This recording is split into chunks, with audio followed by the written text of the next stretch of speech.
Alright, I get to do some housekeeping. If you haven't been here before, the toilets are here. There's a smoking room at the front of the venue if you want to need a smoke at any time. I'm going to sit here and enjoy the presentation with you. So if you need another drink, just wave to me or get me or something. So that'll be how that works. And Clarke will give the presentation. Elise, how are you? Welcome. Thank you. Nice t-shirt. The special of the day obviously is that all beers are $9 if you pay with Lightning or Bitcoin if you want to pay a $16 on-train transaction. Otherwise it's just as it is. And I'm very pleased that everyone's made an effort tonight. Thank you so much for coming along. And I'm also very pleased that we've got Clarke here to give us a presentation. And then, feel free to interject and have a chat as we keep going, and then we'll hang around afterwards for a bit. And Clarke will introduce himself and how he got into Bitcoin, and I'd also mention that he's a part owner of Pride as well, which we appreciate, and I'll hand over to Clarke. Thank you very much, sir. Thanks, Matt. Hi everyone, thanks for coming along tonight, very much appreciated. And thank you, Matt, for providing this awesome venue and for the opportunity to speak here tonight, because it's just a really wonderful opportunity to talk about Bitcoin. So the presentation that I'm going to give you tonight, and I'll be walking around a bit, I'll be sitting down a bit as well. I've got a pre-existing condition, ankylosing spondylitis, so I can't stand too long and I can't sit for too long. So if I'm look, I am. He doesn't do it for those health reasons, though. I understand. So this presentation is one that I've given to family, friends, and the people on my Facebook. I've provided more of an introduction, though, in this presentation tonight. And I thought that it would be a good opportunity for me to give you some background about who I am, where I come from, what got me into Bitcoin, and just to talk a little bit about that before I get to the main presentation, which is Bitcoin versus other assets. So, as Matt said, my name's Clarke Towson. My background, I've got a Bachelor of Computer and Math Science. I actually went to university right here at Victoria University in Footscray, 1997 to 2000, so I guess I'm showing my age now. But I've got about 21 years experience working in technology. I've worked for the federal government, the Defence Science and Technology Group, for my entire career. So, my role at DST Group was in supercomputing. So I'm a supercomputing specialist and system administrator for the DST Group supercomputers. The team that I worked in was an elite team.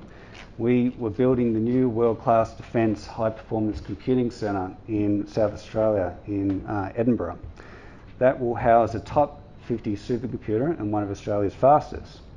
The majority of my work in defence is at the classified level, at the secret level and above.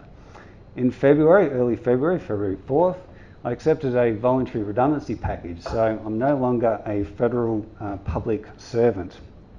The reason I accepted that package was so that I could work in the Bitcoin space full time, and also to concentrate on non-profit and charitable work in the transgender community, both here in Melbourne as well as over in Pattaya, Thailand. You can see my logo up here. This is Chrysalis Australia. This is a non-profit organisation that myself and my business partner Paul formed so that we could do media work right here at the Pride of Our Footscray Community Bar in association with Matt and in association with Geisha DeVeo, who is the head of the Trans Showgirls and the Miss Gay and Miss Transsexual Australia International Group. I consider myself, though, semi-retired now at the age of 41, and the reason why is because I'm in one of the government defined benefit super scheme. It's not the really old one, but it's the one that came after. So when I was made redundant, I accepted the pension option, which is an option that is available in that scheme. So technically now I'm a pensioner at the age of 41. Now the reason I accepted that is because working as an entrepreneur, I really valued and I needed... Taxpayers' dollars, yes. But I really valued and I needed location-independent income, and that's why I elected to take that pension. So the rules of the PSX dictate that members under age 60 can take that income now, but only if made redundant. And I needed that income because I want to go off to Thailand and do this volunteer work. And having a secure government pension is a really good asset in Thailand. So this wasn't an easy thing for me to achieve. It took 21 years to get an opportunity to be made voluntarily redundant. So my interest in sound money, when did it start? So 2007, I became obsessed with the housing bubble. The housing bubble and the coming global financial crisis. I became very interested in finding alternate solutions to the inflationary monetary system that we all live and we work under. I became a fan of Peter Schiff's early work when he was talking about the housing bubble. So Peter Schiff at that time was being invited onto the mainstream financial networks, and he was talking a lot about the housing bubble and talking about how it was going to crash and it wasn't going to last, and talking about subprime mortgages and all the rest of that stuff. He knew it was a house of cards, and whilst some of the people in government in the United States claim that you can't see a housing bubble when you're in it, it was pretty clear that things had gotten way out of control in subprime mortgages in the States at that time. So I was doing a lot of research online. I was told by my colleagues I was obsessed.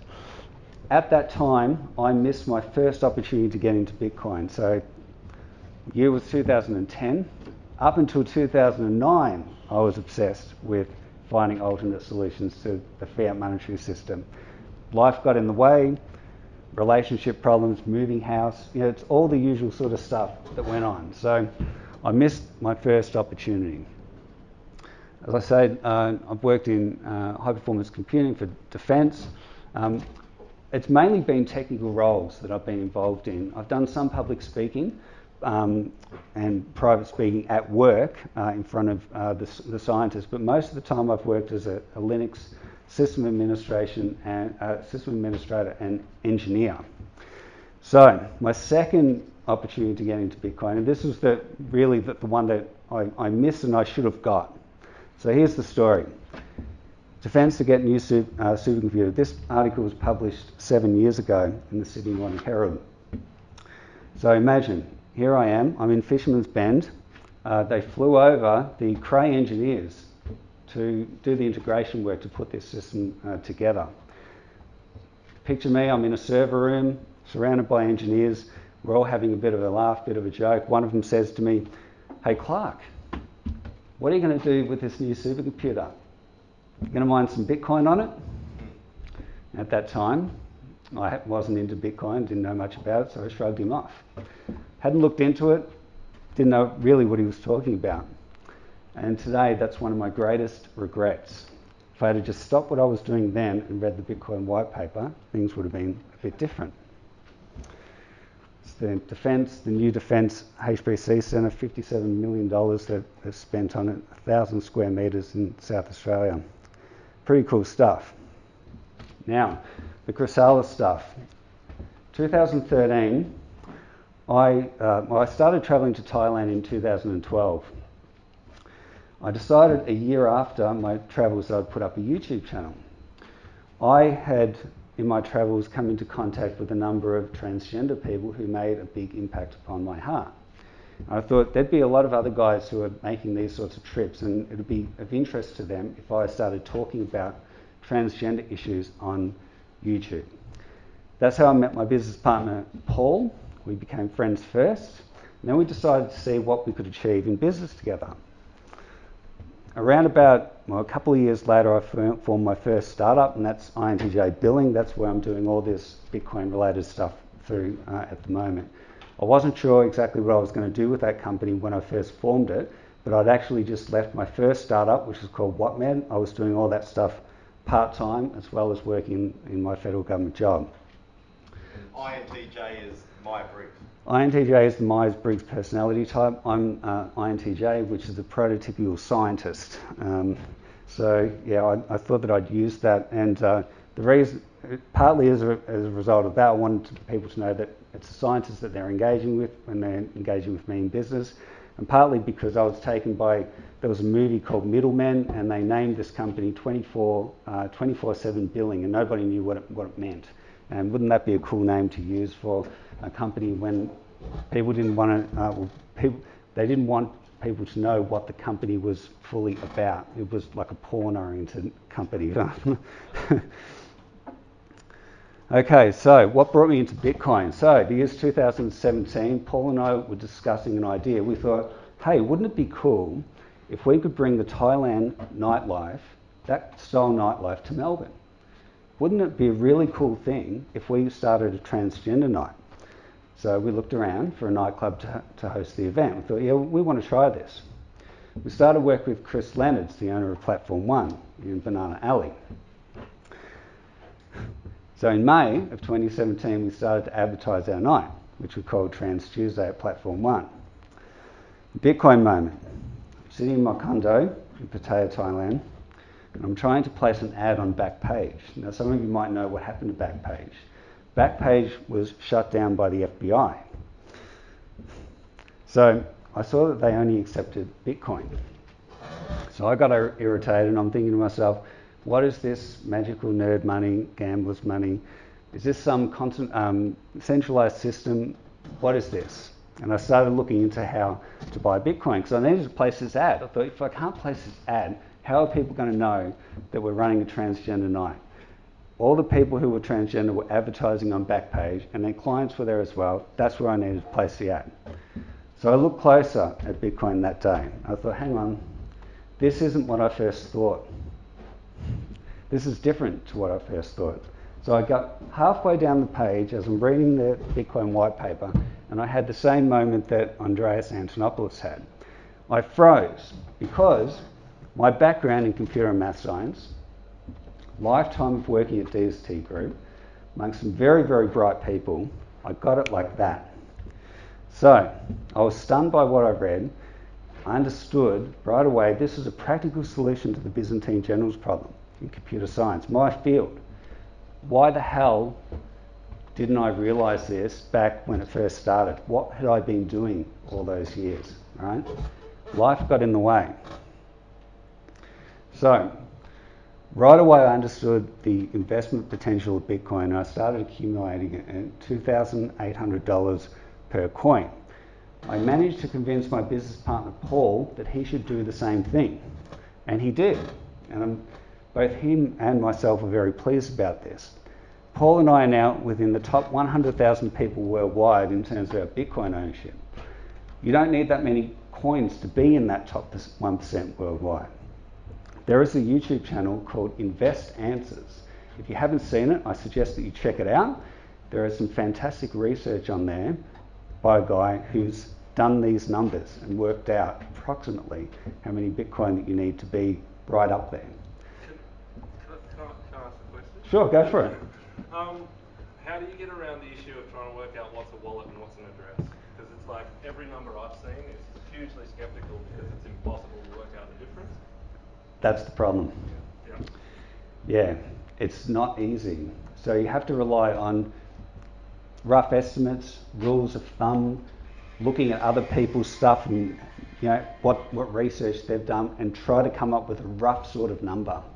And a number of people have done these sorts of studies and put the results out there. So I liked what this guy did on his YouTube channel, Invest Answers. If you have a look at his latest, a number of his latest videos, you'll find where he's done this kind of work. And I think he's pretty good with what he's put out there. Now, Chris Leonards at Platform One and the directors of Subway Sauna, why did we choose Platform One to have our transgender night? Well, a couple of doors down is Subway Sauna. We figured, well, many of the transsexuals are working in the sex industry. So if we're going to have a nightclub-oriented environment, we can't have any kind of prostitution or anything like that go on. But if the clients are going to want to hook up with them, and if they're working in the sex industry and they're going to want to sell their services, maybe we should hold it at a night somewhere close to like a sauna. So we approached the directors of Subway Sauna. They were nervous because they said, well, look, we can't have prostitution going on. I said, well, we don't want to have this going on either. But I realised that Bitcoin would work as a solution to not having any cash change hands. That was their primary concern. I came into Matt O'Keefe's orbit because our Trans Tuesday night at Platform One didn't attract as many people who said that they would come along. We put up a website and we had hundreds and hundreds of people sign up and said, we love the idea, we want to come along, this is fantastic, right? I said to Paul, hey, this is great. We've got all these people who want to come along. Let's hold the night. So we hold the night, and not a whole lot of people turned out. I think we got about 30 or so people, and about the ratio wasn't that great. It didn't work out that well. But Chris Leonard's did extremely well. Why? Because he accepted Bitcoin as payment. So that $800 that it cost us to do the night, I spoke to Chris a couple of days ago, it's worth about $7,000. Right? What a fool I was, right, paying in Bitcoin. But he was very interested in Bitcoin when I started talking to him about it. And the guy's a gambler and a risk taker. And yeah, he did well accepting it from me. Tuesday's the tough night. Don't beat yourself. Yeah, tough night. And you know, my background, I didn't know much of it. Well, I didn't know anything. I had no experience running any kind of night like that. So, shortly thereafter, Paul and I approached Matt because Paul had found out about this place and thought, hey, maybe we should try to do it here. So we approached Matt and we said, look, we've been working on this night called Trans Tuesday. All it is bringing transgender people and their admirers together to party, right? And we ran into problems over at Platform One. We ran into problems with legislation and doing this and that, and it just became a real mindfuck. So we thought that Matt had the solution because he was working on something called the Showgirls Night with Geisha DeVeo. And so we thought, well, let's stop doing what we're doing with Trans Tuesday and let's just join with Matt and with Geisha and we'll help them promote the night here. And that'll be a win for everyone.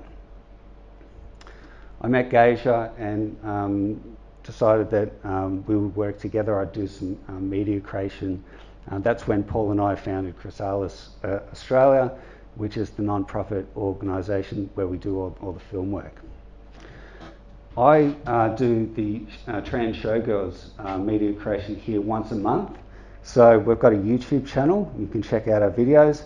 That's a technical video that I put out there. You'll notice that there's a Bitcoin QR code in there. At the time, Bitcoin was worth a whole lot less, and we actually received some Bitcoin donations using this method from people. We got about $25 worth of Bitcoin in donations, which is now worth about $250 or $260, which is pretty cool, because I don't think that there was that many tips on the Showgirls nights from the punters over that time, so it's been good. Let's have a look. So yeah, my big contribution to the Miss Game is Trans group. I spearheaded these communications headsets on set so that everyone could better communicate. It was a real problem at the annual pageant, as well as doing the shows here because it can get a little bit loud. Which brings me now to the topic of tonight's presentation. Bitcoin versus other assets. Digital scarcity. Bitcoin is the world's first asset with true scarcity. So we're not talking about an asset that's got a variable supply. We're talking about an asset that's got a fixed supply and that can't be inflated away. Now, true asset scarcity could only be achieved digitally in this manner. If you look at the different asset classes, equities, fixed income, cash, alternate investments, real estate, each and every one of us have got the same problem. How do we store our value? What do we do with our money so that it's not inflated away by the actions of institutions, very powerful institutions, central banks and the governments of the world, but we've got no control over them? The fiat monetary system has got a way of keeping very rich people very rich and very poor people very poor. Paper money is the cause of this, fiat currency. Best financial assets, highest demand stuff, non-financial assets like houses and land, the best locations tend to be owned by already wealthy people. With Bitcoin, I think we all know, there's not enough Bitcoin if every millionaire in the world wanted to own one. And there will only ever be 21 million Bitcoins, whilst there are almost 47 million millionaires in the world.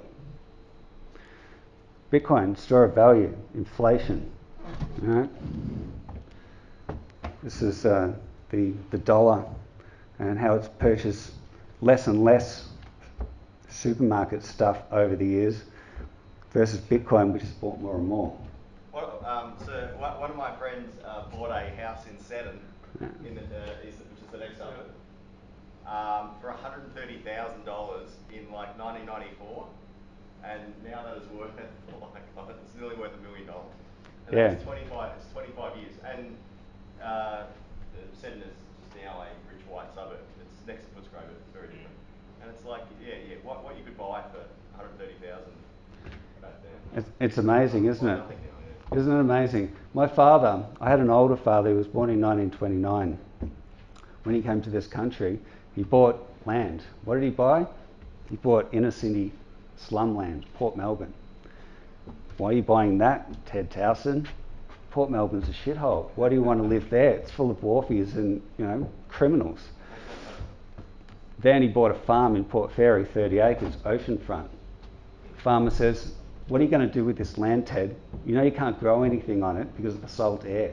Now, these assets, as a multiple of his income, were very low. My father was an emergency services worker. He earned an average or less wage per year. He had a family. I've got 2 other brothers. My mother stayed at home. He was able to raise all of us on one income whilst affording assets that today, the house in Port Melbourne is worth about 15 times the average wage. It's about 1.5 million, something like that. And the Port Fairy place, when we sold it in 2004, it's worth 20 times the average wage. So what's that today? You're looking at about $2 million, something like that. How does an emergency services worker today afford assets like that? Something is very wrong, right?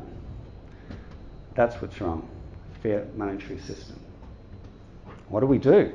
What can we do to maintain our value, to store our value? You look around and the price of assets, the assets that we all want, real estate in particular is a national obsession in this country. Prices are very high in relation to income. Now, of course, interest rates are very low as well. So you can afford to borrow more and people can bid up the price of houses. Many Australians own houses that are way too big for their needs. People like my mother, who's living on 1,000 square metres in Spotswood. Why does she need such a big house? She doesn't. It's too big for her needs. Why stay in it? Well, it's a store of value and she doesn't trust anything else, especially other kind of financial assets. She doesn't trust shares, doesn't trust stockbrokers, doesn't trust any of these types of people. For good reason, I guess. But people are buying these large houses as a store of value. That's what they want out of it. So you told her to sell the property just buy Bitcoin? Now, I had this conversation with her. I'll tell you how it went. Early 2017, I said, Mum, you need to buy some Bitcoin. What did she say? She said, you're crazy, this is stupid, what are you doing? This is for gambling. Have you gone nuts? Have you turned to crime? And so on. She'd been following the mainstream news. She'd been watching it, and that's what they were talking about on the mainstream news, right? Houses have appreciated at a rate greater than inflation over a very long period of time in this country, which is interesting. Houses, investment properties, land, and so on, will they beat Bitcoin as a store of value? Will they increase at a rate higher than Bitcoin? I don't think so. Look what's happened over the last 10 years. Bitcoin has beaten all other investments out there, meaning the investment of the decade. Fantastic, right? All other assets are bleeding value. Houses have got rates, land taxes, maintenance. Stocks can be diluted, gold and silver. The supply increases year over year. Where is Bitcoin in terms of risk? Where does it fit? So much of life seems to be about pyramids, right? Here's a pyramid. Where does Bitcoin fit? Is it down here? Is it further up? I don't think it's up near futures. I don't think it's up here. I think it's probably somewhere around here. Maybe a little bit higher, towards there. High risk, high return. Higher risk, greater potential for capital loss. the insight that I had in early 2017, I thought people are overestimating the risk with Bitcoin and they're underestimating its potential and its potential return. And that's why I invested heavily. Problem with other assets compared with Bitcoin, no other financial asset has got a fixed supply, and that includes real estate. Look around here in Footscray, there's a huge amount of apartments going up. I run by the riverside around Footscray every day. Beautiful apartment tower right on the riverfront. You get an apartment for about, one bedroom apartment for about 400,000. I'm looking at it and thinking, wouldn't it be lovely to live here? And then I thought to myself, would I sell my Bitcoin to buy this apartment? And the answer was no. Why was the answer no? I thought, I don't think this apartment's going to be such a great store of value in comparison to Bitcoin. I don't own any land in that block. The apartment represents a very small amount of value in terms of its land value. Whereas if I hold on to my Bitcoin, there's a worldwide market for it, and it's a better store of value. Every other financial asset, except for, say, rare one-off pieces of art or other collectibles, can be increased in supply when there is a corresponding increase in demand. What happens when demand goes up for real estate? Developers come in, they build more houses. Governments release more land. Brownfield sites are cleaned up, rezoned as residential. Former industrial land, like Port Melbourne, where I was born and raised, rezoned residential. I have memories of my father and when I was living in Station Street, Port Melbourne. And this is during the early 90s when people would go past in BMWs and my father would say, see that, son? Rich people are coming into this area now. So I lived through the gentrification of Port Melbourne. I lived through all those apartments going up. I lived through all that land being subdivided up and sold off. What was the limit to it? Well, the limit was council policy. Right? Council policy. A whole lot of the inner suburbs of Melbourne are covered by overlays, heritage overlays and the like. What do those sorts of overlays do? Well, they reduce the amount of supply of property that can come onto the market. It sounds like an arbitrary control, an arbitrary limit on production to me, controlled by a central authority. What happens when demand goes up for gold and silver? Miners come in and they'll mine more of the commodity to take advantage of the higher prices. As more supply comes onto the market, prices get back into equilibrium. If the price of gold and silver went up to $100,000 tomorrow, you can bet that there'd be a whole lot of effort devoted towards mining of that particular commodity. Human ingenuity is very interesting. We've all lived, or we are living through a pandemic. Hasn't it been fascinating how quickly we got a vaccine? A vaccine for a virus which there'd never been a vaccine for a coronavirus before. Amazing, isn't it? You direct all this human ingenuity towards a particular task and wow, the solution presents itself. Mm-hmm. What about government defined benefit pension schemes? Nobody was talking about this. I can't find anything online about it. None of my government colleagues were talking about it either. I couldn't understand why, right? Now these funds are no longer available to people. They were too costly for the government, so they were closed off. They're guaranteed income streams in retirement based on new entrants into the workforce that are paying tax to keep the schemes going. So they're like a legal kind of pyramid scheme, where the older members are essentially being paid by younger members, new people into the workforce. Now, my idea was, hang on a second, I'm in a defined benefit pension plan. That plan, if I add Bitcoin as my reserve treasury asset, that's a great amount of power. That particular combination, how many people in the world have got that combination of assets? Turns out not a whole lot. The schemes were closed off. I just got in when I started at DST Group in the early 2000s. I was like one of the last people in the scheme. Now, if you go to Google and you type in defined benefit pension and Bitcoin, nobody's talking about it. Nobody's talking about it. So, best strategy, take the income stream. Very low interest rates at the moment make getting yields on investments very difficult. So what I'm doing, I've taken the income stream, and if I need to, I will dollar cost average out of Bitcoin, sell off very small amounts of it over time to add to my income if I need it, which, you know, I can get by here in Australia, but my goal, I want to expat to Thailand. And Bitcoin plus this defined benefit. Can I ask Sorry. a question? Yep. Why would you choose to sell your Bitcoin and not just loan and feed against it? Exactly. So You should never sell your Bitcoin. exactly. Yeah, I agree with you. So that is almost certainly what I will do. Instead of selling, I'll loan it. And I think that's the right strategy. Now, in the earlier days, those sorts of services around Bitcoin weren't exactly there. So we're going through a transition period constantly with Bitcoin. Things are moving quickly. Matt's seen it with accepting Bitcoin and knowing what the fees are now to do an on-chain transaction, right? Making certain things unviable, like my Bitcoin QR codes in the Showgirls videos, right? So, I mean, people would pay a big fee now to send Bitcoin. They could still do it, but you know, there's better ways. Lightning Network. Next one.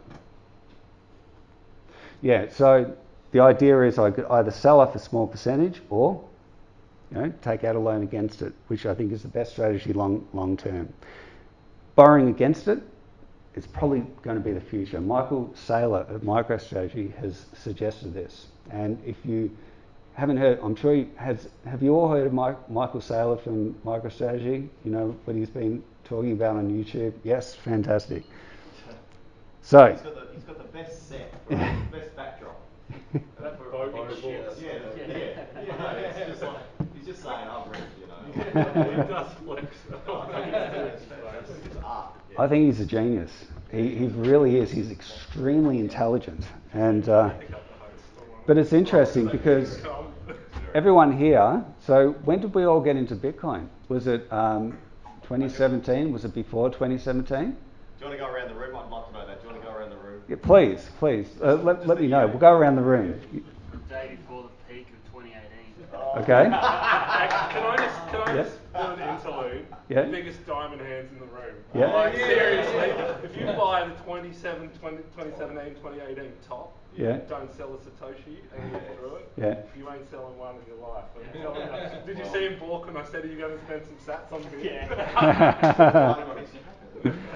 Yeah, it is. Is there anyone here who bought Bitcoin prior to 2017? Yeah. Yes? Okay, so think about this. We've got geniuses like Michael Saylor who are out there who are buying Bitcoin as a reserve treasury asset for his corporation. You were earlier. You saw it earlier. You were smarter than him, right? Think about that. When someone like Saylor, who's the CEO of a major corporation, someone in his position to do what he's done, it's really amazing. He has open sourced everything so that other corporations can do the same thing. But Saylor missed it too. Saylor saw it in 2018. He did. He didn't buy it until March this year. That's right. He actually saw it even earlier than that as well. And there was like a Twitter tweet about this that he made, and he didn't think that it would go anywhere.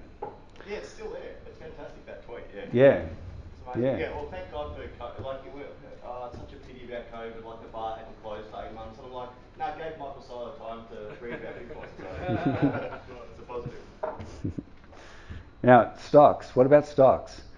Executives have got a lot of power and they can dilute you at will whenever it suits them. Which stocks? When? Why? What about index funds? So, you know, stocks have their place. I like index funds. I also buy individual stocks. But, you know, a lot of my money, my core holding is in Bitcoin.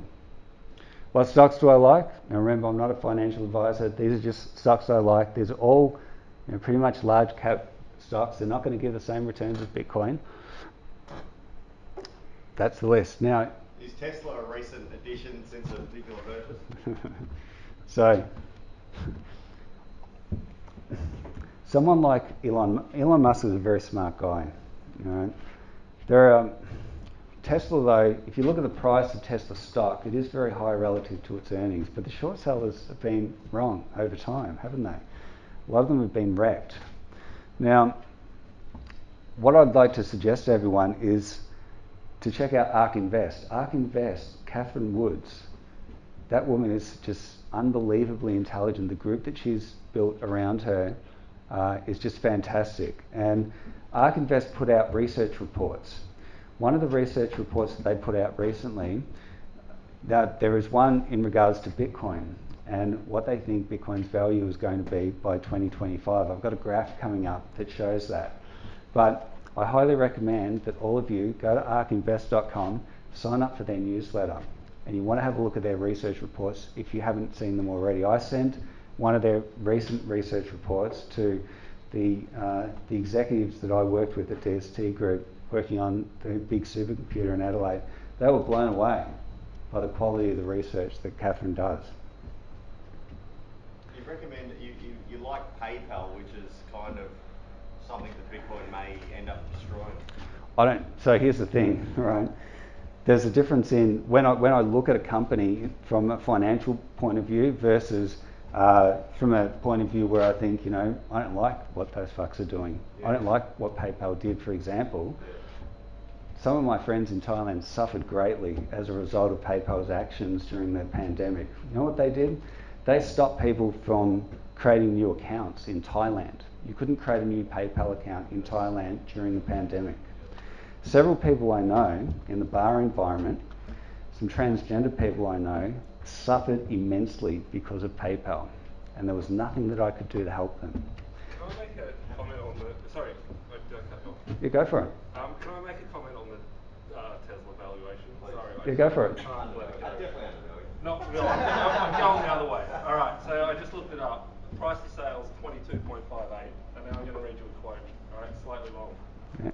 And this is from Scott McNeely's Sun Micro, and it's after 2000, after the bubble. At 10 times revenue, all right, so 22.8 Tesla. At 10 times revenue, to give you a 10-year payback, I have to pay you 100% of revenues for 10 straight years in dividends. That assumes I can get that I can get that by my shareholders. That assumes I have zero costs of goods sold, which is very hard for a computer company. That assumes zero expenses, which is really hard with 39,000 employees. That assumes I pay no taxes, which is very hard. And that assumes you pay no taxes on your dividends, which is kind of illegal. And that assumes that zero R&D is spent on the next 10 years. I can maintain the current revenue run rate. Now, having done that, would you like to buy my stock at $64? Do you realise how ridiculous those basic assumptions are? You don't need any transparency. You don't need footnotes. What were you thinking? See, and that's at 10 times revenue, and you're at 22.58. That's all I can say. Yeah. Sometimes the market, Warren Buffett, whose mentor was Benjamin Graham, in Benjamin Graham's book, The Intelligent Investor, talks about the stock market in the short term being a voting machine, but in the long term being a weighing machine. Okay? Yeah. So long term, these sorts of stock valuations are going to come back down to earth. It's just a question of when. Now, the question for all of us here who are looking to store value, and I'm sorry you can't see this perfectly, but if you haven't checked out bitcointreasuries.org, please have a look at it. Bitcoin Treasuries is very interesting because it shows the companies who have gone public with their Bitcoin ownership, and it has a percentage of what their ownership is. And it's very interesting to look and see what companies own Bitcoin and what the value of that Bitcoin is on their balance sheet. Is it possible? Is that percentage like a percentage of the 21 million or a percentage of their balance sheet? It's a percentage of their overall valuation, so the market cap of the company. Yep. So, and it also has a percentage of, I think it does, it breaks it down as a percentage of the actual Bitcoin total supply. It actually does, which is really cool. So what interests me about this is if you buy Tesla, you own Bitcoin by buying Tesla, but you're paying a huge price for it and you're getting a tiny percentage of Bitcoin as a percentage of the overall amount that you're spending on Tesla stock. What about MicroStrategy? Well, you're getting a lot better value there. At least until recently, the stock price of MicroStrategy has gone up quite high since Saylor's been out and about in his Bitcoin ownership. So I like the idea of buying shares of companies that have got large holdings of Bitcoin on their balance sheet. It's an example of a heads I win, tails you lose type bet. So if the company does well, I get the earnings, the market cap increases based on the earnings and the value of Bitcoin on the company's balance sheet. If the company doesn't do well, and Bitcoin does well, the market cap increases anyway due to the value of the Bitcoin on the company's balance sheet. So I like investments where my winnings are unlimited but my losses are extremely limited. What you're looking at there are US pennies and nickels. There is a real estate investor by the name of John T. Reed. If you haven't checked out his articles, they are worth reading. Some of his ideas are very interesting. There's a lot of scam artists in the real estate space, especially in the United States, get rich quick gurus and the like. John T. Reed's not like that. He puts out highly technical real estate investing books that are not appropriate for Australia. It's a different market. But I enjoy reading some of his posts, and he had this idea about US pennies and nickels. So they're made of copper and nickel and zinc. So inflation causes the metal to rise in dollar value. Deflation can cause the metal in the coins to fall in value. But from a financial standpoint, the coins can't fall in value below the face value, the amount that's engraved upon them. So the coins have got a melt value and they've got a face value. Inflation causes the melt value to increase. You're protected by the value of the silver and copper. Some people have made this bet. There have been stories of investors who have bought up a huge supply of them. Now, apparently it's illegal to melt these down in the United States. But still, it's an example of that kind of bet. Bitcoin opportunity. The majority of the world is not yet into Bitcoin, but everyone will need an allocation to it. The longer people are distrustful of Bitcoin, the greater the financial opportunity to profit, until people wake up and recognise how important Bitcoin is. Now, if everyone understood how important Bitcoin is, and if everyone understood Bitcoin, there'd be a stampede to get into it at any cost. The majority of people don't understand it. It's difficult, it's technical, it's hard. It takes time, effort, dedication, research, responsibility. You need to be responsible and accountable, keeping your keys secure. There's a whole lot of effort and work involved that the average person's not willing to do. And that's why people like ourselves, all of you here tonight, you've done the work. Congratulations. Most people haven't. Oh, we're just lucky. Yeah. None of you are lucky, right? What is that saying amongst entrepreneurs, that luck is preparedness of mind meeting opportunity, right? And that's what it's about. Was I lucky when I came across Bitcoin in 2017 because I needed uncensorable money? Or did I spend a lifetime of work, degree in computer science, working in a very technically demanding field of supercomputing? My mind was primed for it, I've got it like that. I have friends, they didn't do a computer science degree, some of them did engineering, others didn't go to university. I put the same information in front of them and they would not have gotten it. So that's why I started INTJ Billing, to help educate people about Bitcoin. Fiat currency is the system that all of us live and work under. And by buying Bitcoin, you're partially opting out of the system, like I've chosen to do, as much as I can. As more dollars are printed, because you own Bitcoin, you're protected from this inflation. This graphic here is from ARK Invest, their research report on Bitcoin. So at the time they put out this paper, the Bitcoin market cap was 220 billion, and they were talking about a 14 times increase to $3 trillion. Now, they've recently put up their estimate to 6 trillion, and that's by the year 2025. So I thought, yeah. So, we're looking at a 5-time increase from here by 2025, or a 220,000 Australian dollar Bitcoin price. And I think, it is a bit bearish. I think it's going to be higher than that. All their models are destroyed.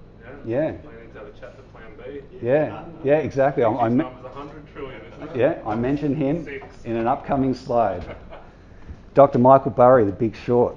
This guy was really interesting. He made a $750 million profit for his investors, $100 million for himself, betting against subprime mortgages during the financial crisis. He thought differently. He looked very closely into what was really going on. Now he's on the autism spectrum, or the autistic spectrum.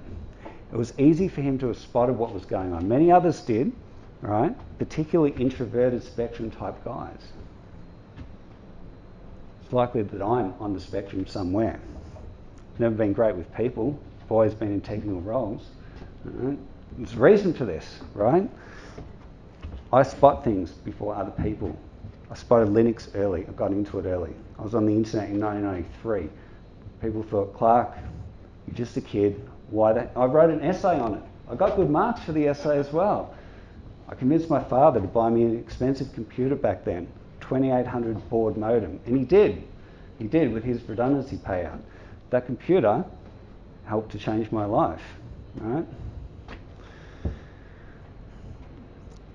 Domain names, the potential of those as assets. My parents wouldn't give me their credit card back in the 90s. I couldn't get the domain names that I wanted. I had to wait some years to get the domain names I wanted, and I couldn't. They're all taken. What Bitcoin ones do you own? Yeah, I don't own any Bitcoin ones. I've got but what I do own. Stacking Satoshis. Yeah, that's a good one. That's a good one. Stay humble, So I want to tell you about my government colleagues, because I couldn't work out why none of them had registered supercomputing.com.au. Hadn't been done. It's interesting, but INTJ Billing owns that domain name, and also owns highperformancecomputing.com.au, and a number of others that potentially might have some value long term. Right? Michael Saylor was into domain names early, bought hope.com and various others. It's incredible. Michael.com. Yeah, exactly, yeah. So what really excites me is when the smartest people that I know, they're not into Bitcoin yet. All right? Now, if the smartest people have not done their homework, then the average person certainly hasn't. And this represents a massive opportunity to front-run almost everyone else into the asset. One of my stories, early 2017, I'm sitting in front of a terminal. One of our computational fluid dynamics PhDs is working alongside me. We're compiling OpenFOAM for the C cluster. That's the supercomputer that I was the administrator for many years. And he's sitting there. I said, hey, Darren, Bitcoin. And he ignored me. He continued to compile OpenFOAM. So I took the keyboard away from him, and he gave me this glare, this really dirty look. And I said, Darren, Bitcoin, I want you to look into it. And I want you to get back to me. Because everyone around here, nobody's talking about it. And I think that this is ridiculous. I mean, these are supposed to be some of the smartest people in Australia that are working here. What's going on? He goes, all right, I'll look at it. 2 weeks later, he comes back in, his eyes are like this. He's like, Clarke, you're right, and everyone else around here is wrong. I said, thank you, finally, thank you. All right? That was a great day. See Michael Beery's latest comments? Who was that? Michael Beery's latest comments? Oh, yeah? About the hyperinflation? Or Yeah, saying Bitcoin is not good long Yeah. term. Yeah, so it's interesting. Governments and armies. It's interesting to see what he owns as well. Zion Capital and the hedge fund that he ran, and to look at what he owns now, what he's investing in.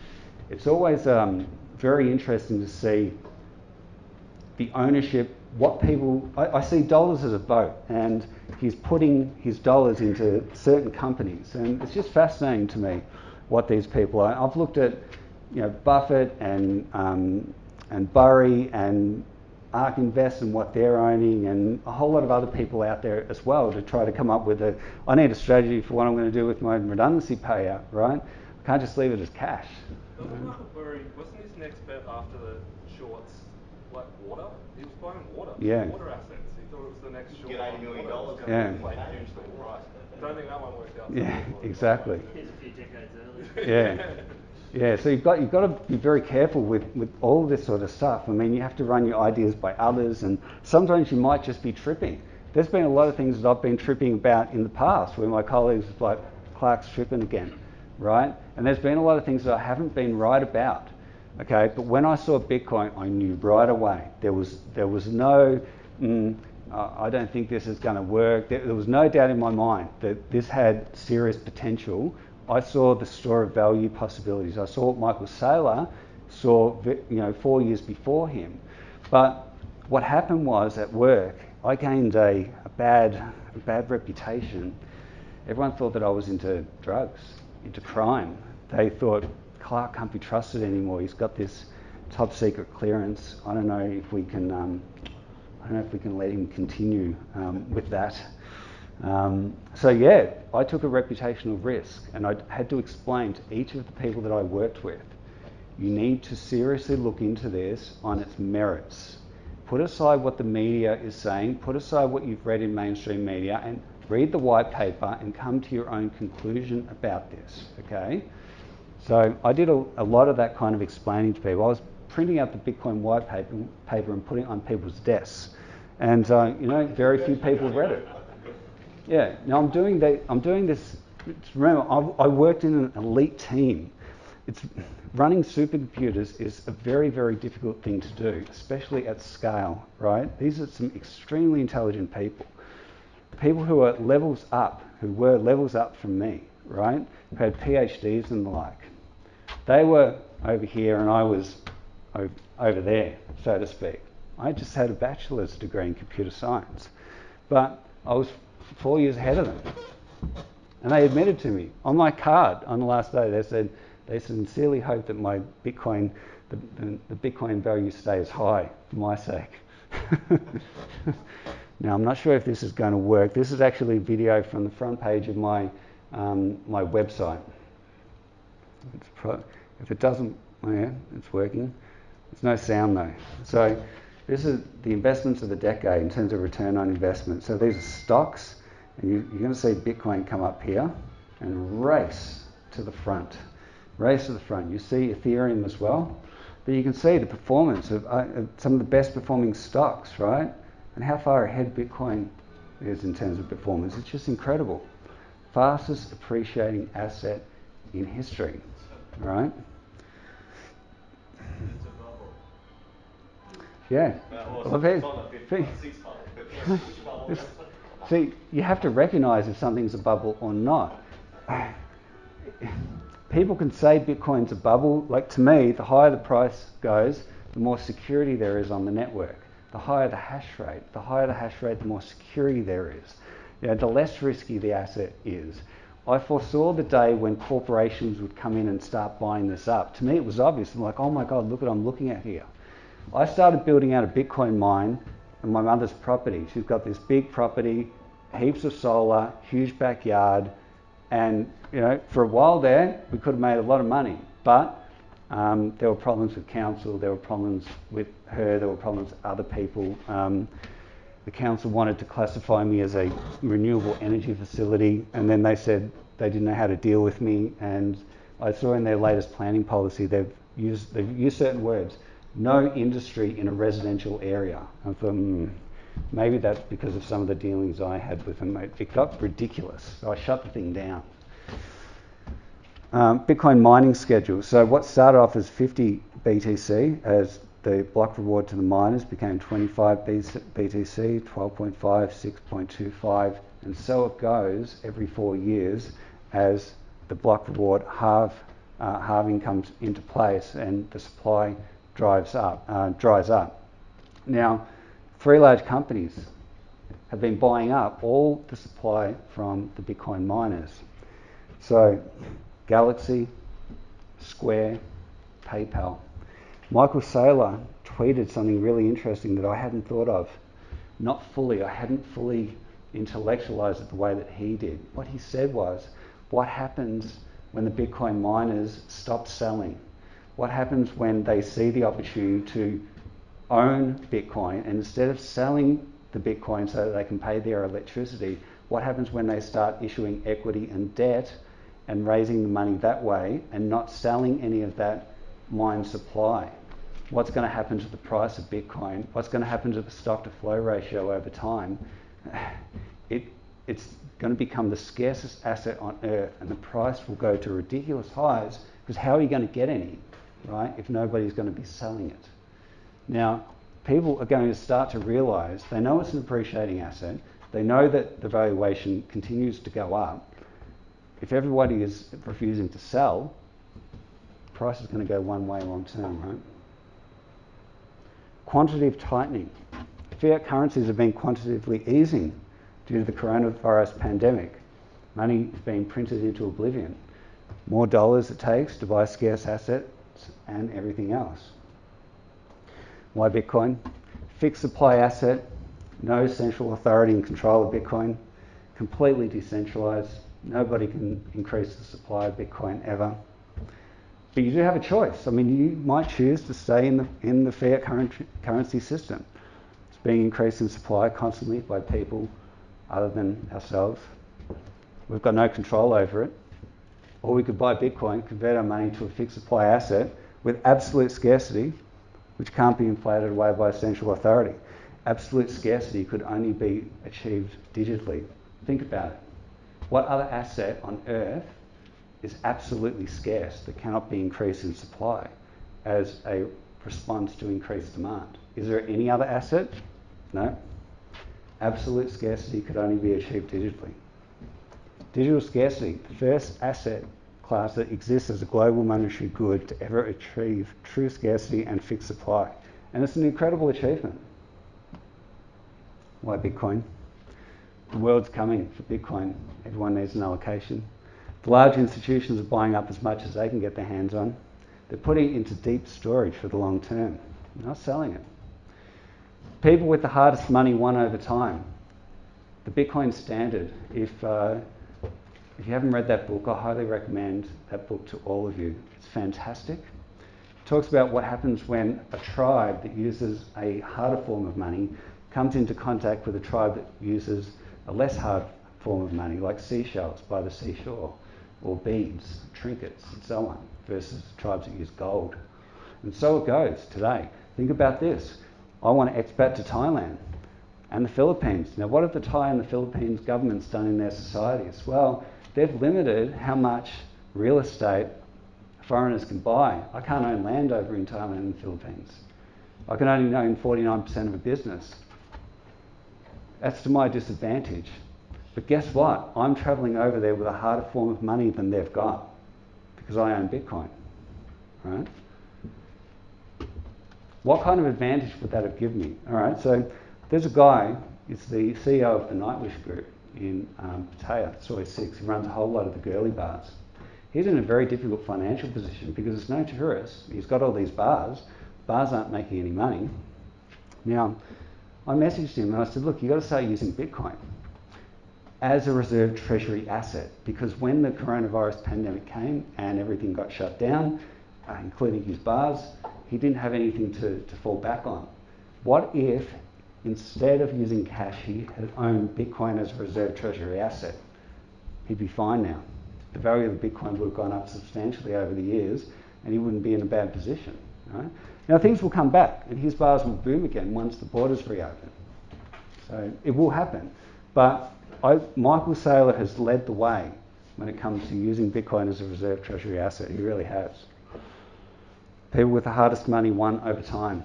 This is what we're talking about. Look around at your colleagues, your friends, your family, your competitors. If they own Bitcoin and you don't, right, they gain an advantage over you. They've got an asset that's harder than the asset you own, which means over time their assets increase at a higher compound annual rate. They can buy your time, your labour value, your assets a lot easier than you can buy theirs, right? So you want to own the hardest form of money, and that's Bitcoin. Bitcoin is the hardest form of money that exists. Tribes throughout history own harder forms of money, able to buy up the goods and services and produce over tribes that own less hard money, gain a greater economic advantage and conquer them. Why Bitcoin? Most financial advisors don't understand Bitcoin. Sorry about the typo. They can't recommend it to you. Those who do understand it have got a great advantage over those who don't.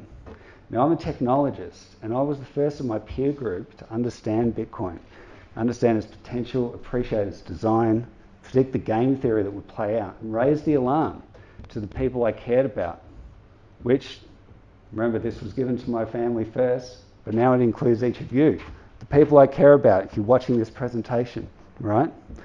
Most of the times when you hear someone talking about some great investment, this or that, what do? We turn off. We don't listen. We think it's just some salesperson. It's some advertising person. There were people close to me who listened to me early on. You want to know what their thinking was? Their thinking was, Clarke's a nerd. Clarke's not a salesperson. Clarke's not an advertising or a marketing guy. He never comes out and talks about anything. He's not excited about any of this stuff. He's interested in nerd shit. But if he's talking about Bitcoin being a fantastic investment, I'm going to listen because Clarke doesn't come out and market shit, right? We expect this from Christian, his other mate, he's a salesman, right? People trust nerds. They trust nerds when they start talking in a sales manner, right? They don't trust typical salespeople though. Large corporations are buying Bitcoin as a reserve treasury asset. Big pension funds, hedge funds, they're going to be next. After that, there will be a central bank that will buy it, and that's going to be a signal to the rest of the central banks that they need to own it. Then governments will get in on it. You might have seen in Iran what happened with the electricity over there recently. The Iranian government has seized a lot of Bitcoin mining rigs. Now, if the Iranian government is smart, what they'll do is they'll mine Bitcoin and they'll hold it as a reserve treasury asset, because this game theory is going to play out. It is going to play out, and whatever government has got a large Bitcoin stash, it gains an advantage over another government, right? Look at me. I'm no longer a federal public servant. I can go and work anywhere in the world if the borders were open, right? So the world's changing. Governments need to compete for people that they want to have working for them. Why do I need to work for the Australian government? Why do I need to be here in Australia? I could work anywhere in the world. And the same thing is going to go for all of you who own Bitcoin. Governments have to compete for us these days, not the other way around. Why Bitcoin? It's still early days. We're only 9 months after the third halving, so it's 10 months now. With many more halvings to go every 4 years before the year 2140. Higher the price of Bitcoin goes, the less risk there is investing in it. Higher price, more buyers, more miners, higher hash rate, etc. We don't want to underestimate Bitcoin. I'm sure that none of you underestimate it. Right? It's here to stay. It's a pristine asset to hold as a reserve treasury asset. We all need an allocation to Bitcoin. It's a must. Don't be under any illusions. The global herd is coming. They want your Bitcoin. So we need to take the time to understand it. So the way to win, we dollar cost average. We buy Bitcoin every fortnight when we get paid. If you need to sell, you do the same thing, dollar cost average out of it over a long period of time, or you borrow against it as these services come into effect and it becomes easier to do that. Bitcoin owners as a percentage of the global human population, 2017. Got some numbers, sorry you can't see that clearly, but human population 7.6 billion, crypto owners 5 million. Tiny percentage, tiny. Now, where we are today, in 2021, some estimates, there are 100 million crypto owners, 1.28% of the world. Maybe that's a little bit higher, that estimate. Don't know, there's a lot of estimates out there. Cambridge puts out some research about this. It's a very interesting report you can have a look at. Where we're going though, by 2025 we're looking at 500 million people. And at that time the human population will be about 8.2 billion. So it'll be about 6.1% of the world population owning Bitcoin by that time. Look at those graphs. Right? Tiny as a percentage. Tiny. We are still so early with this. The halvings. What happens in 4 years' time when the population increases to 8.2 billion and the number of Bitcoin crypto owners goes up by a factor of 5 and they're all clamouring to get their hands on Bitcoin? Fixed supply asset, which has gone through another block reward halving. high global demand, diminishing supply. 450 bitcoins mined per day, total supply from the miners, all being purchased by large institutions. 4.5 million bitcoins lost. Satoshi stash unavailable. Under 4 million bitcoins available at any one time for the entire 8.2 billion population projected by 2025. So it's going one way, a massive price increase. All right? Simple supply-demand economics. So there's a calculation there of the number of bitcoins available for each person on the planet in 2025, and it's 0.000488759. That's it for each person on the planet. 0.008 Bitcoin available for each person of 500 million projected crypto users on the planet by 2025. So whole coiners are going to be extremely rare in the future. Extremely rare. If you're a whole coiner, you're in a fantastic position, okay, for what's coming. So it's going to be a high status thing to own a whole Bitcoin. High status, right? Almost like a Veblen good. The more expensive it becomes, the more people want it, the greater your status for owning it. Clarke Towson's a nerd. Clarke Towson's a computer geek. Clarke Towson owns Bitcoin. How is that going to be seen over in Thailand or the Philippines, right? Where my status as a nerd boy is very, very different, okay? Your status here, right, by being early into Bitcoin, okay? The general population don't understand it, okay? We're all very, very early to this. And it's just going to become a very rare and substantial thing to own a whole Bitcoin. Bitcoin Rich List is a website that you can go to and have a look at this. Now these are not people, these are addresses, and addresses are not equal to people. But it is an interesting thought. Owning 5 Bitcoins places one in perhaps the top 1% of the global population. Now Bitcoiners clubbing together, what happens? What happens when people like ourselves decide to get together and do something, whatever that something might be? My business partner, Paul, and I, we started off on a route and we didn't find success, we found trouble. But we were smart enough to say, hang on a second, we've found a better investment, let's just go heavily into Bitcoin, and that becomes our new business. That became our new business, we own a lot of Bitcoin now, and we do other stuff with it, like help Matt with the showgirls, and do stuff here at Pride Bar, and contribute to the media creation, all the stuff that we love to do. And I can do that now because I don't have a job. I don't want to go and get another job either. Right? I just don't. I'm just going to work on stuff that I love, which includes giving these kinds of presentations and concentrating my YouTube channel and doing volunteer work in the community. Fear, uncertainty and doubt, mainstream media bought and paid for by powerful institutional interests. I've got a story about that. When I did my first startup, WhatMed, I was working with a group of investment bankers on Collins Street. They had about $100 million of other people's money under management. So I'm doing this startup with them, they're helping us raise money. Guess who got on the front page of the Australian newspaper business section? Me. And my business partner at the time, Christian was his name. I'm still working at DSC Group at this time. And my colleagues are like, Clarke, how the fuck did you get on? How did this happen? Right? It was ridiculous. And I said, yeah, what's even more ridiculous? You know that article? I wrote it. Okay, the reporter came to me, asked me some questions. I wrote a whole lot of stuff down. He didn't even change a whole lot of it. They took a picture, that was it. The investment bankers, the way they did business was they've got entrepreneurs coming through their offices constantly. It's like a revolving door on Collins Street. And there's a lot of failure within those entrepreneurs. But what they do, they publicise it as much as possible to try to see how much interest there is from the general public in getting on these platforms, including the platform that we were building. So don't listen to the fear, the uncertainty and the doubt, and just remember, all the mainstream media stuff is bought and paid for. Your fear is your selling, means bigger players buying up your scarce, fixed in supply and Bitcoins on the cheap. So Bitcoin's the first opportunity that the little guy or the little lady has had to front run the biggest, nastiest corporations and institutions on the planet. Don't be under any illusions. They want your Bitcoin. INTJ billing.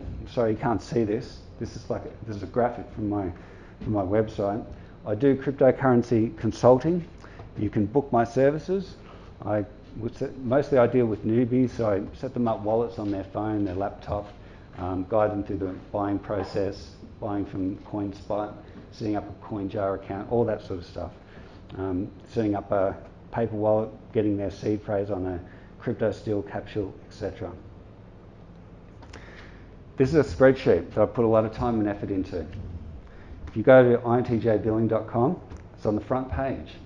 And please do check it out, download the spreadsheet, have a look through it. This is a lot of time and effort that I've condensed into this.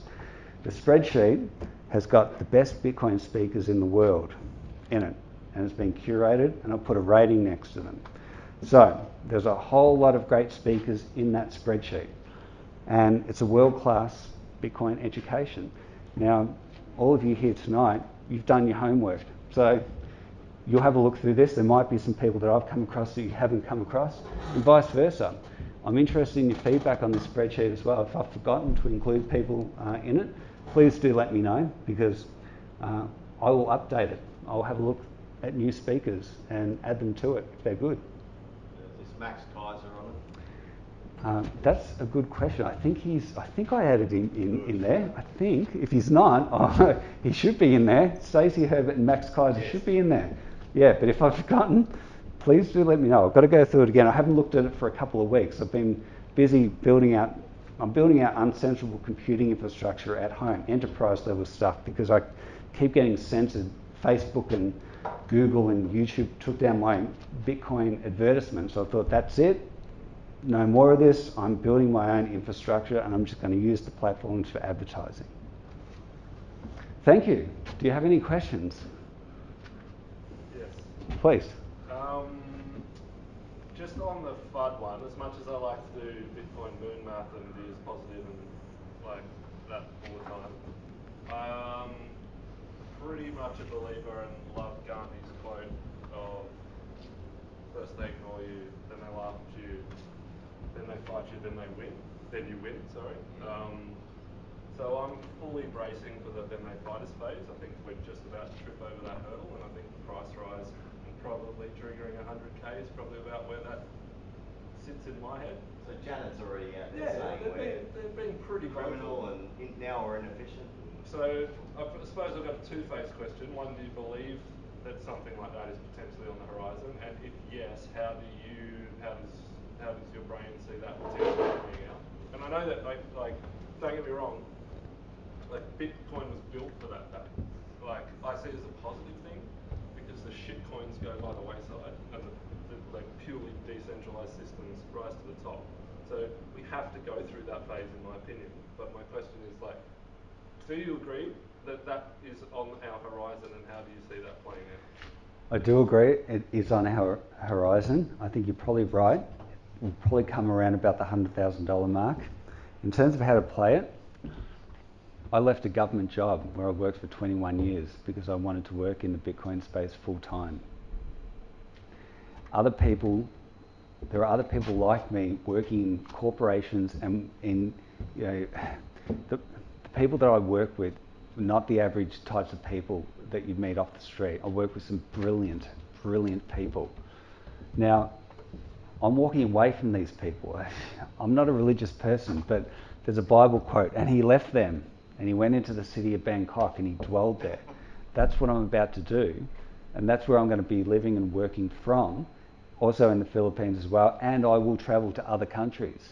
Okay, I'll go to Silicon Valley, I'll go where the opportunities are, and I'll be doing research of what companies that I potentially want to work for, and so on. Now, if I'm thinking along these lines, a whole lot of other people who are much smarter than what I am, who've got more experience than what I do, who are more deeply obsessed than myself, they're thinking it and they're voting with their feet as well, right? It's a vote. I voted. I said, that's it. I'm out of here. Okay. I'm not a system administrator for the federal government anymore. I'm no longer a supercomputer administrator. This I can have a much greater impact on society with, as well as the stuff that I'm doing in the transgender space, working with pioneers like Matt. Yeah, You know? no, what more I'm trying to get at as, do you see them trying to, like a blunt force trauma, attack it and like take an illegality kind of stance, or do you think they're going to try to tax the shit out of it? Do you think they're going to make you mark to market at the end of each year, which Matt and I had an interesting conversation about last time, because he has to do because of the legal structure of his business. There's so many different ways that they will look to play it, and and I suppose you're in an interesting situation, having worked from the government. Do you, in a scenario where they take that approach, go to ground and try to obfuscate your coins, or you know what I mean? There's so many different ways that if there's one word, if there's one word that I can come out with after working for the government for 21 years, what it was about: control. To govern is to control. Now, the government will implement all sorts of policies and rules, legislation, laws, etc., to control as best they can the on-ramps and the off-ramps into Bitcoin. But they have got a massive, massive problem in that the best and brightest are not going to want to work for the government. They're not going to want to deal with any of this stuff when they've got the ability to exit. I mean, have we all seen the movie Office Space? Right? Have we seen that movie, Office Space? Yeah. When Peter walks out, right? Walks out of the building, right? He walks out. He gets up from his cubicle and he walks away. And Lumberger's right there. He's like, "Hey, Peter, what's happening?" And Peter's like, and he walks away and walks through the door away. That's what I've done, and a whole lot of other people are going to do the same thing. And if countries implement policies that are bad for Bitcoin, then the best and brightest will get up and leave and go to another country that is more positive. Look what's happened over in Pakistan. Look what's happening in India, right? Yeah, I 100% agree with you that countries that try to block it will hinder themselves in the game theoretical race. I agree with you, and again, Bitcoin's built for this. I don't think you can stop it, but I think that they will attempt to maintain their level of control, as you've spoken about. And I mean, we've seen maybe a month ago Christine Lagarde specifically speak about if there's if there's gaps in the system, people will use them. They are going to try to close them. I don't think that they're going to be successful.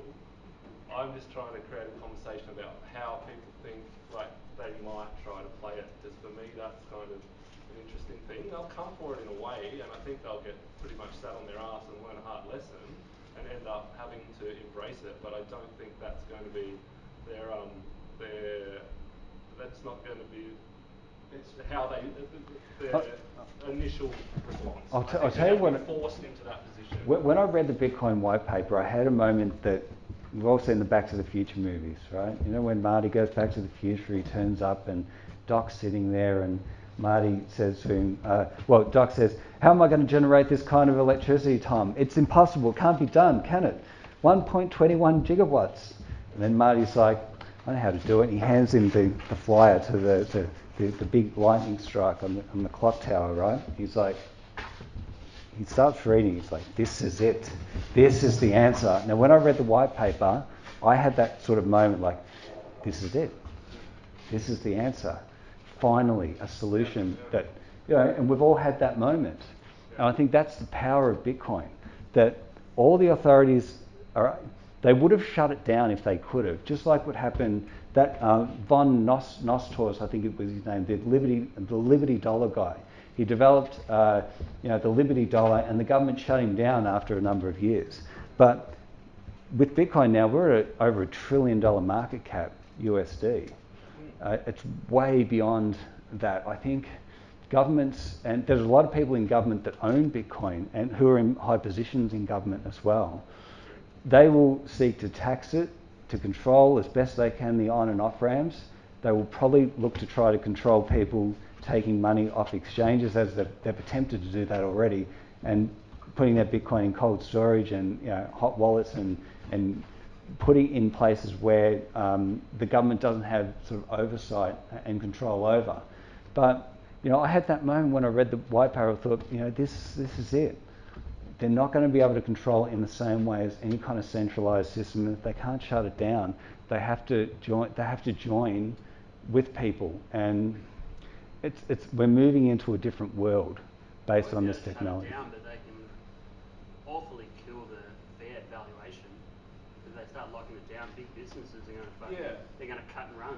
Yeah. So like us, we're going to stay with it. And I mean, I think where I was going to go from here was like I don't know if I assume you are probably quite aware of his work. Preston Fish talks about this being at some stage the cyclical, the incredibly fractally repetitious and cyclical nature of Bitcoin will break, because you're talking about the stock to flow ratio and the fact that, like, all right, if this keeps repeating, then at some stage people don't sell and they just front run.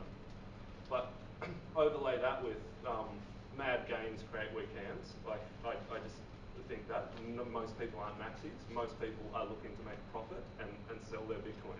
And so I'm not at all a proponent of the fact that this cycle will break this time. I think that we're probably only in the infancy of a bull market, but that we will have a pretty savage pullback. But well, we had a really short one. Yeah.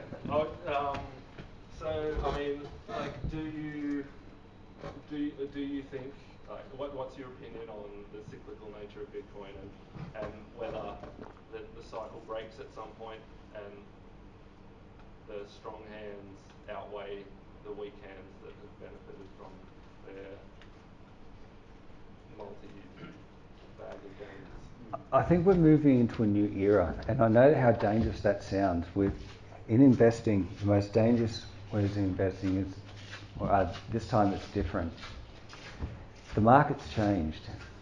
The market's, even from when in 2017, right? And seeing the big parabolic moves up and the crashes, big parabolic moves up and crashes. We're still going to get those, but I don't think that they're going to be as violent to the downside as what we've had in the past. Now, I might be wrong, but we've reached a stage where large corporations, Michael Saylor has really led this, the idea of using Bitcoin as a reserve treasury asset is so powerful. Now, what happens if it does go through a large crash? It's not just individuals and small-time investors buying up, it's large corporates looking at it, because the job of a CEO, what is the job of a CEO? The CEO's job is to maximize shareholder value. Now, on Wall Street, how do you maximize shareholder value and make a ton of money? Look what Michael Saylor did. He looked at Bitcoin and he said, I can buy up Bitcoin, use it as a reserve treasury asset, and increase the market value of MicroStrategy by an enormous amount, more than what I could do in any other way. Now, when Wall Street is in on it, see, Bitcoin's gone from a contrarian idea, and I'm very much a contrarian, to a consensus idea, where Wall Street and these big nasty corporations are buying it up. Yeah. So what happens long term? Is that going to change? Is there going to be another asset that they can invest in? Do you see them as strong hands long term? Because it worries me, to be honest. I actually see that as the tipping point in this, say, early to mid 2022, when these companies are sitting on 10x gains.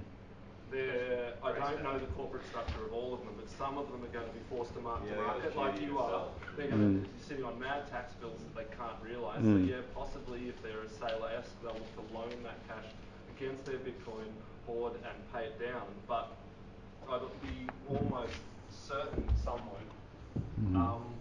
And I just, in my opinion, if you said what's the catalyst of the next market downturn, it would be that. Like, so yeah, it's euphoric on the way up, but I don't see them as real Bitcoin maxis and strong diamond hands, as we like to call them. Grayscale, apparently they're structured so they can't sell. Yeah, But really Tesla, like when the price dropped dramatically the other day, I'm like, oh god, Elon started to sell. There's rumours out that that's happening, so I kind of worry about that as well. Yeah, Well, I think self-interest is at the heart of what corporations do. So it's not in the corporation's best interest to sell off a large block of Bitcoin, drive the market price down, and have other corporations do the same thing. Now, it's illegal for corporations to collude, with one another. There are rules set up about that. But, you know, a lot of life, what I've seen is about self-interest. And I think that people and corporations will do what's in their financial self-interest. And I don't think that that means, I'm not going to say that they're going to collude, because they're not going to collude, but prices in a marketplace, whenever in a marketplace everything is governed by prices, and other corporations respond to price signals in the marketplace. We see, you know, competitors who are, you know, big corporates competing with one another. They're not allowed to call up their fellow CEO at the other company, but they are noticing what that CEO is doing in the marketplace in terms of the price that he's giving to products and services. So, I don't know, I just think, will we see the same kinds of crashes in the future that we've seen in the past? The market has changed. Market's changed, and those big corporations, I think, will act in a self-interested way. All the hedge funds up there to there on behalf of their smaller investors. I personally think the cycle will play out again because they'll all think, okay, let's do this, let's sell off and create a cascade. Yeah. Because then investors, hedge funds aren't strong hands. They see it as a good investment vehicle. Yeah. Yeah, but I mean, we'll be buying, right? Like the last Bitcoin, the last dump, I was buying. Yeah. The next group of hodlers that have come in Yeah. to buy Bitcoin on sale. Yeah. Yeah, because I mean, a fixed asset, fixed in supply. The last couple of days have been interesting. I was buying as much as I could. I'm in a lucky position because on my Facebook, I've got Bitcoin haters. Matt knows who these people are. They're funny. Well, they're funny. They provide a lot of laughs, but it's really interesting because the people who tend to trust me are strangers. The people closest to me who I grew up with, they were the last to get on board with Bitcoin, including my family as well. And I think Jack Ma is like famous for this sort of saying that in sales, the first people who trust you will be complete strangers, and the last people that trust you will be family, but they will be there to, you know, to drink alcohol at your party that you paid for, something like that. You know, but on my Facebook, I've got these haters, and they've been going on about how Bitcoin is bad, it's going to crash, it's no good, they'll never buy it over the years, and they've been wrong the entire time. Let me give you this story. My best friend, his name is Hamza Cadiz. I went to school with this guy. In early 2017, I called him up and said, Hamza, you've got to get into Bitcoin. Where are you? Where are you right now? He said, I'm in the city at work. I said, I'm coming to see you right now. I turn up in the city. He comes out of his office block. I said, give me your phone. He says, what are you doing? I said, I'm installing a Bitcoin wallet for you. He's like, what is that? I said, look, just trust me, okay? I installed it for him. I sent him some Bitcoin. I said, here's your seed phrase. I'm writing it down for you. Store it securely. All right? I did that because I care about him. He's my best friend from, you know, I've known him since 1990, right?